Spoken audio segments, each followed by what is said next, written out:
Shalom shalom jemaat pemirsa yang sangat Tuhan kasihi. Saya tahu Anda sudah menanti-nantikan acara Selasa malam MRS bertanya. Dan malam hari ini spesial, saya ada sahabat yang cukup unik dalam hidup, dalam pelayanan.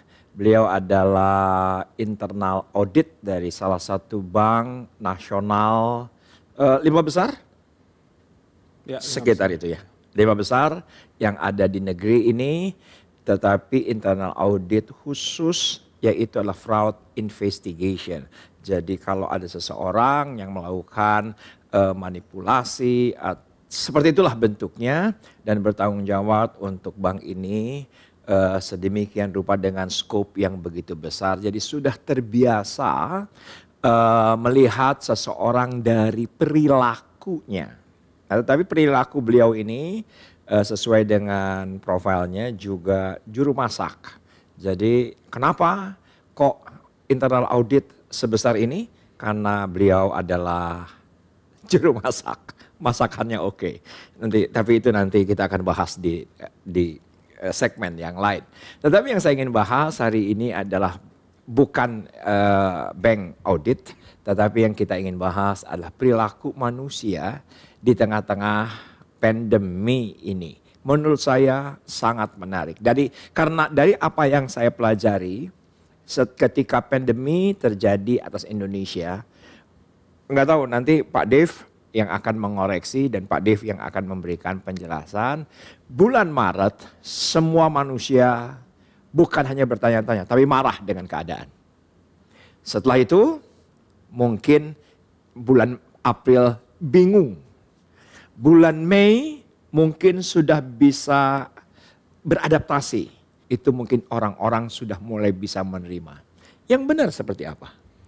Oke, saya mulai dulu dengan kenapa yang disampaikan tadi marah. Ya. Nah, kejadian marah itu terjadi karena kebiasaan orang Indonesia atau perilaku orang Indonesia itu sebenarnya mungkin sebagian besar atau sebagian kecil di negara-negara lain juga ada, yaitu satu, silaturahmi.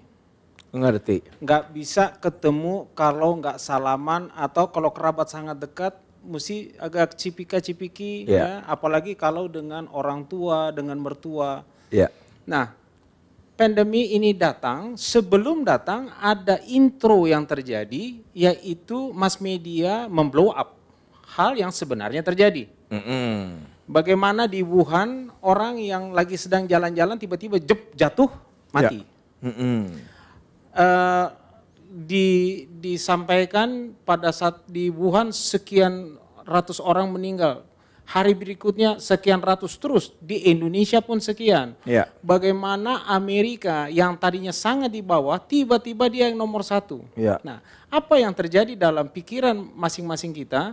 Yang pertama adalah kita menjadi trauma. Biasanya trauma itu terjadi kepada diri kita sendiri.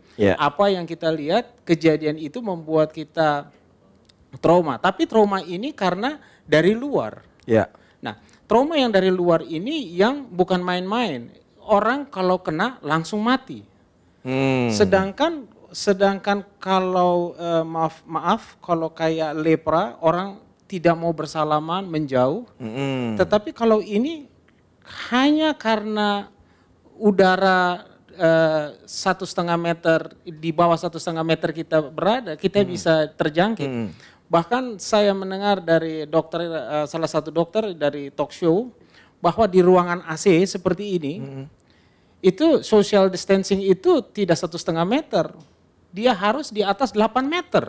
Waduh. Kenapa? Nggak cukup on screen. On screen-nya tetap harus 2 meter. Oke, lanjut aja. Jadi nah, hal-hal seperti ini di mana talk show dijelaskan, orang menjadi sangat takut, dan yang terjadi dalam kehidupan diri dia paranoid. Saya mau keluar rumah bagaimana ya? Yang oke lah, itu bisa kita pahami ya, kita harus mengikuti protokol. Cuman masalahnya sekarang begini. Saya mau ke mertua saya, atau saya mau ke orang tua saya, atau saya mau ke kakak saya, di mana tempat di mana tempat tinggal mereka itu ada zona merah. Cukup percayakah saya untuk saya nanti salaman dan berpelukan? Saya datang hanya bisa dari jauh, halo. Nah, hal-hal yang terbiasa harus saya singkirkan. Nah, perilaku-perilaku ini akhirnya kita menjadi marah. Menjadi marah terhadap pandemi ini, dan kita nggak bisa lampiaskan tuh marahnya kemana. Dan kita dipaksa sekarang untuk jujur.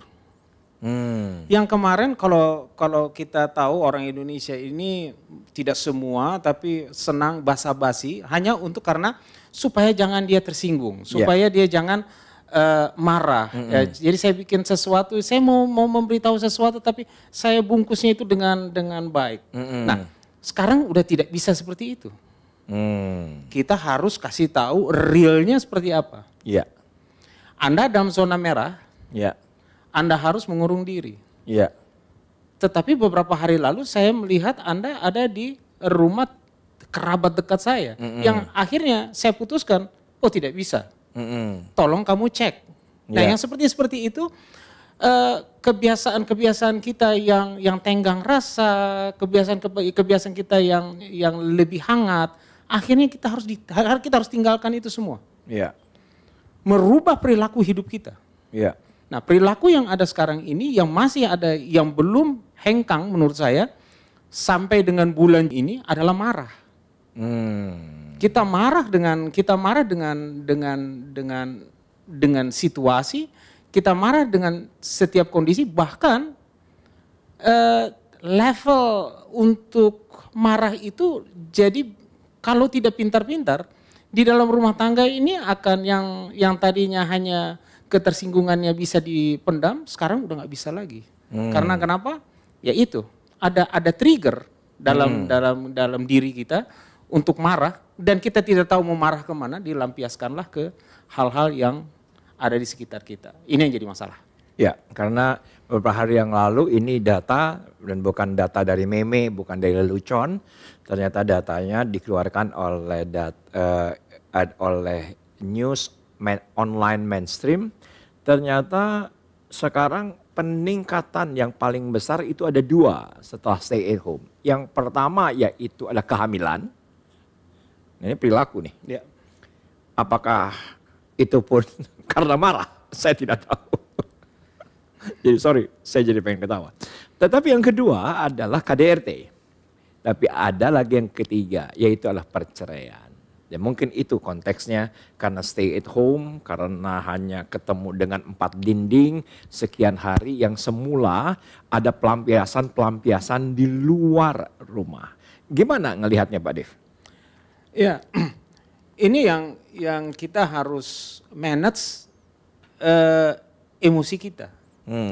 Manage-nya begini, hal ini yang tidak bisa kita tengking atau kita tolak, di mana protokol daripada pemerintah yang harus kita taati.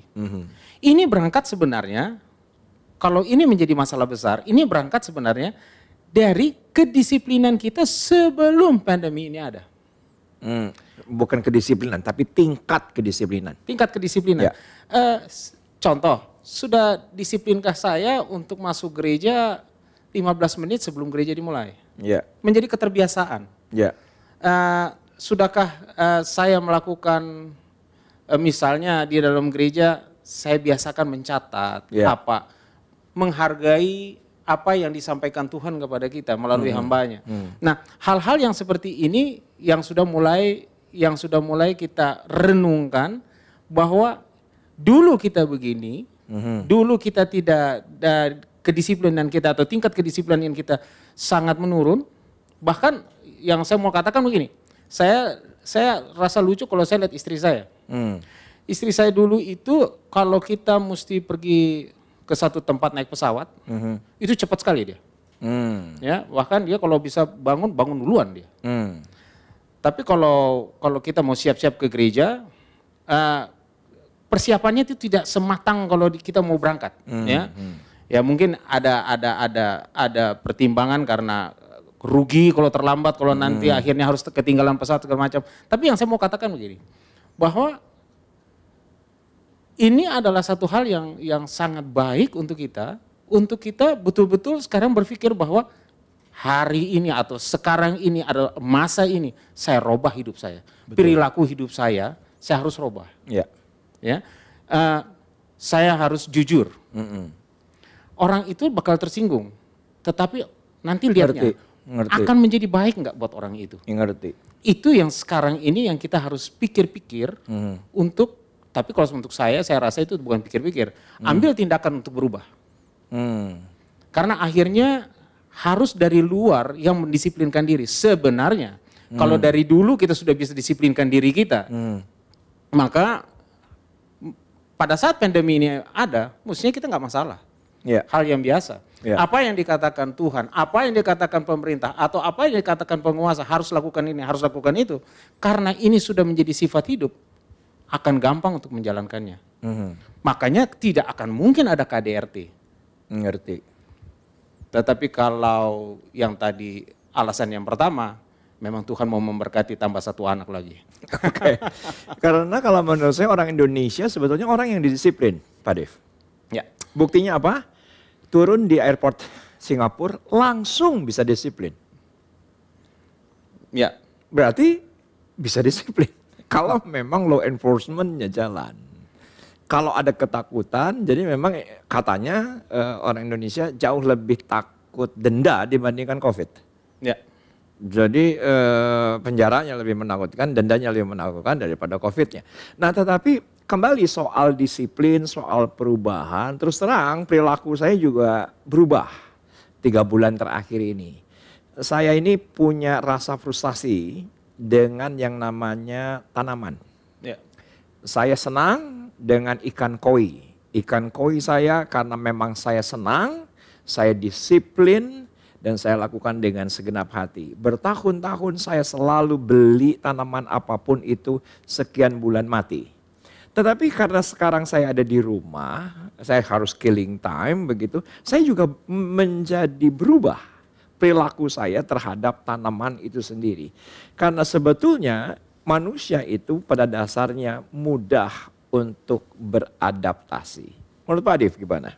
Ya, kalau dibilang mudah, yes, betul.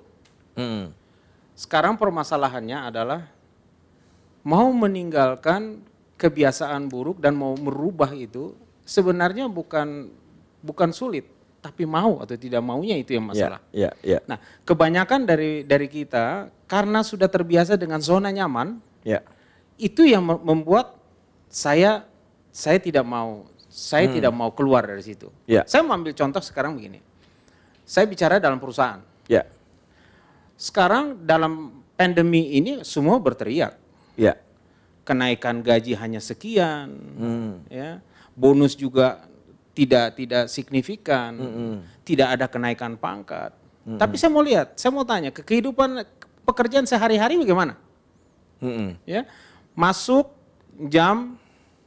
bukan jam 8, tapi jam setengah 9, jam 9, ada yang jam setengah 10. Tapi saya pulangnya kan lebih lama. Enggak juga. Coba kalau saya mau lihat apa yang kamu lakukan dalam sehari. Ya. Kamu masuk jam setengah 9, jam setengah 10 kamu sudah turun untuk merokok. Ya, sekitar setengah jam kamu naik, baru pegang laptop sebentar, tiba-tiba sudah jam 11 lewat dan mesti turun makan. Makan sampai setengah 2. Nanti pulang jam setengah 6, jam 6. Tapi di sela-sela itu di jam 3 mereka masih ada turun merokok lagi di setengah jam. Sekarang saya mau bertanya, apakah fair? Kembali lagi kita melihat apakah fair. Kita banyak yang kita tuntut, tetapi kita tidak mau melakukan perubahan dalam hidup kita. Tapi kalau kita mau melakukan perubahan dalam hidup, itu kan hanya kita putuskan saya mau melakukan, udah titik. Saya tidak mau, saya mau melakukan, itu titik. Tapi tidak mau itu yang repot. Dan banyak dari kita yang sulit untuk mau berubah dalam pengertian hari ini saya tinggalkan, nggak ada yang mau. Atau sulit. Karena kenapa? Banyak hal juga yang menunjang. Apa itu? Antara lain bagaimana perusahaan itu juga dengan sendirinya juga tidak memberi peringatan tegas. dalam rumah tangga tidak ada kerjasama yang tegas. Bapak ini sudah jam berapa harus pergi ke kantor. Biasanya ini baru jam berapa Pak? Sebentar lagi aja. Justru kalau ini semua dibangun dari rumah tangga, kedisiplinan bagaimana istri mengingatkan suami, suami mengingatkan istri dan juga anak-anak, pandemi ini tidak akan jadi masalah besar karena sudah terbiasa. Perilaku hidup yang disiplin terbiasa membawa kita apapun masalahnya akan terbiasa. Dan menurut penelitian dari sebuah research, jadi kebiasaan itu dibangun minimal 2 bulan. Nah sekarang gereja sudah masuki bulan ketiga gereja online. Saya malah khawatir kalau nanti kita buka offline, orang tidak ke gereja offline. Karena mereka sudah terbiasa yang online. Jadi kebiasaan-kebiasaan itu juga melahirkan satu kata, yaitu adalah kenikmatan. Jadi saya pernah ditanya oleh beberapa oleh siaran radio, bagaimana untuk mengalahkan dosa. Menurut saya harus dikalahkan dengan kenikmatan yang lain. Nah, soal kenikmatan dalam perubahan perilaku ini penting. Kenikmatan apakah? Apa saja yang bisa mengganti kenikmatan yang lama? Maaf, kita sudah 16 menit. Saya akan bersama dengan Pak Dev untuk acara yang sangat kita nantikan ini, sangat menarik. Nanti kita juga akan bahas perilaku-perilaku bisnis di episode berikutnya. Tuhan Yesus memberkati. Amin.